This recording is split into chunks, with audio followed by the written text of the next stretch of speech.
बैकपाइपर यानी मसकबाजा, इसे मोरबीन भी कहते हैं। एक समय था जब पूरा बैंड ही मसकबाजे का होता था, जिसमें ढोल भी साथ में बजते थे, खासतौर पर राजस्थान में। इस वाद्ययंत्र का प्रयोग ज्यादा देखने को मिलता था।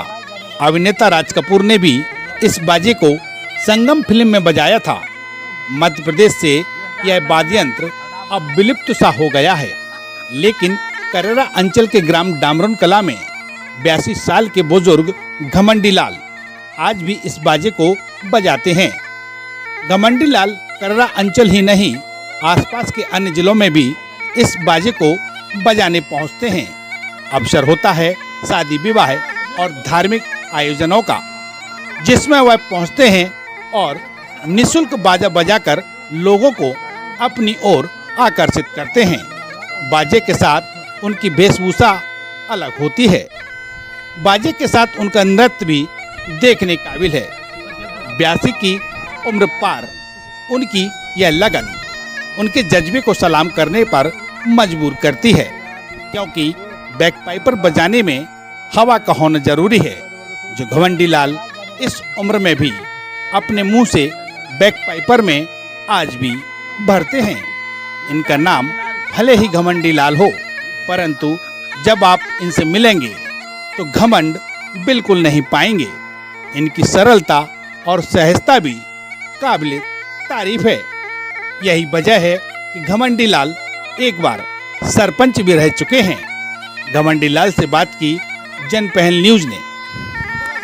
राज कपूर की फिल्मों में एक वाद्य यंत्र आपने देखा होगा, नाम है बैकपाइपर। इसको मसक बाजा भी बोलते हैं, और इसी वाद्य यंत्र को अभी तक बरकरार रखे हुए हैं करेरा अंचल के गांव डामरौन के घमंडी लाल जी। हम सीधा उनसे बात करेंगे। घमंडी लाल जी, आप ये जो वाद्य यंत्र बजा रहे हैं, ये काफी पुराना वाद्य यंत्र है, इसको बजाने का शौक आपको लगा कैसे? मैं झांसी गया और कमला सर्कस आया हुआ था, तो उसमें जी यानी 24 आदमी बाजा बजाने लगे, तो मैंने इसको बाजे के सुनते ही और मैंने ये किया कि ये बाजा मैं सीखूंगा और इसको घर जाके मैं प्रयास करूंगा। तो वहाँ आने से मैं घर आया तो इस बाजे को मैंने बजाया, उसकी ट्राई की और उसकी फिर मैंने अभ्यास किया, मैंने बजाना शुरू कर दिया। कितना समय हो गया आपको ये सब बजाते हुए, और खास तौर पर वो कौन से मौके होते हैं, क्या आयोजन होते हैं जहां आप इस वाद्य यंत्र का इस्तेमाल करते हैं? जी साहब, जब मेरे लिए करीबन 45 साल इसको बजाते हुए रिवाज करते हुए, शादियों में मैं जाता हूं, जब बारात जाती है तो टीका के समय में इस बाजे को बजाता हूं और पब्लिक पसंद होती है और सुनती है। फिर अब इस वक्त बजाता हूँ, यज्ञों में जाता हूँ, और जब अभी शादियों में जाता हूँ तो जो जयमाला कार्यक्रम होते हैं, टीका होते हैं, तो मैं उस बाजे के लिए बड़े शौक वेद और बड़ी मेहनत से इसको बजाता हूँ, तो पब्लिक बहुत पसंद होती है और मेरे ऊपर नोटों को बछार होती है, निछावर होती है, फूल बरसाते हैं। तो मेरे लिए पब्लिक और बच्चा बच्चियाँ, माता बहनें बड़ा पसंद करती हैं और कहती हैं, बाबा हमारे शादी या यज्ञ हो तो आप आने का कष्ट करें और हम अपने पुरुषों को पहुंचाएंगे आपके पास, आप आने को जरूर आइए।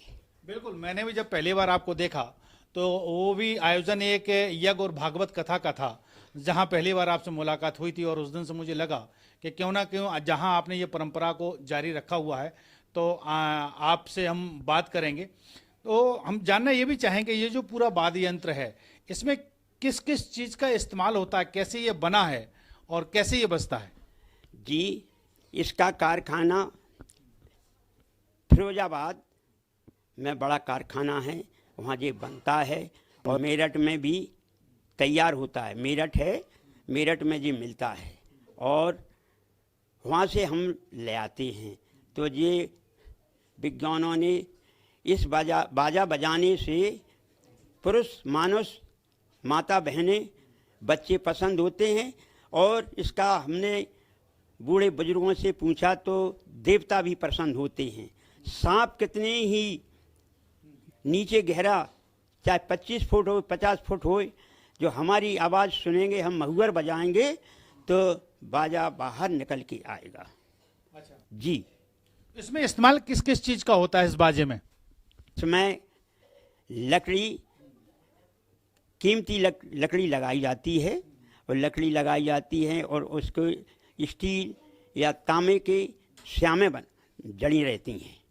और इसमें जो रबड़ लगी हुई है उसकी जो मोटर के टायरों में या और कीमती में इसका रबड़ में हवा भरी जाती है। इसकी खोली बोलते हैं उसको, उसमें हवा भरती हैं उस खोली में, तो वो हवा यानी 5 सुरों में जाती है। ये बाजे में बहुत विशेषता है। इसको सीखने के लिए जैसे आपने एक सर्कस के माध्यम से प्रेरणा मिली, वहाँ देखा, आपने सीखा, क्या ये परंपरा आप चाहेंगे कि आपके जो परिवार के और बच्चे हैं वो इसको आगे रखें? आपने उनको सिखाने का प्रयास किया हो? समय के अनुकूल हमने बहुत कोशिश की कि हमारा बाजा बजाइए, इसको जागृत रखिए, लेकिन हमारे बच्चे पढ़ लिख गए और बच्चों को पढ़ने का ज़माने के लिहाज से अच्छा है, तो हमने उनको इस बाजे को रुचि नहीं लगी कि इसको नहीं सीखना है, पढ़ाई सीखिए, इससे आपकी उन्नति होगी। ये बच्चे इस बाजे को बजाएंगे तो शिक्षा प्राप्त नहीं कर पाएंगे और समय नहीं रहा है अब। अच्छा, समय के अनुसार आपका कहना ये है कि अब ये वाद्य यंत्र विलुप्त होता जा रहा है, लेकिन आपने इस परंपरा को अपने तक बरकरार रखा है। हम चाहेंगे ये भी कि जब आपने बरकरार रखा तो आपकी पीढ़ी इसको कहीं ना कहीं, एक बालक आपके घर में कोई ऐसा हो जिसको आप इसको सिखाएं। नहीं, हम कोशिश कर रहे हैं कि अब समय बदल गया है और नए नए यंत्र चल रहे हैं, कहीं डीजे हैं, कहीं बड़ी बड़ी मशीनों से, तो जो वो सीखेंगे तो उन्हें दूसरा समय बदल जाएगा, इसलिए शिक्षा का ग्रहण करें। कहते हैं कि इसको बीन की धुनों बजाते तो सांप निकल आते हैं, तो हमारे दर्शकों को वो धुन भी आप बजा के बताएं।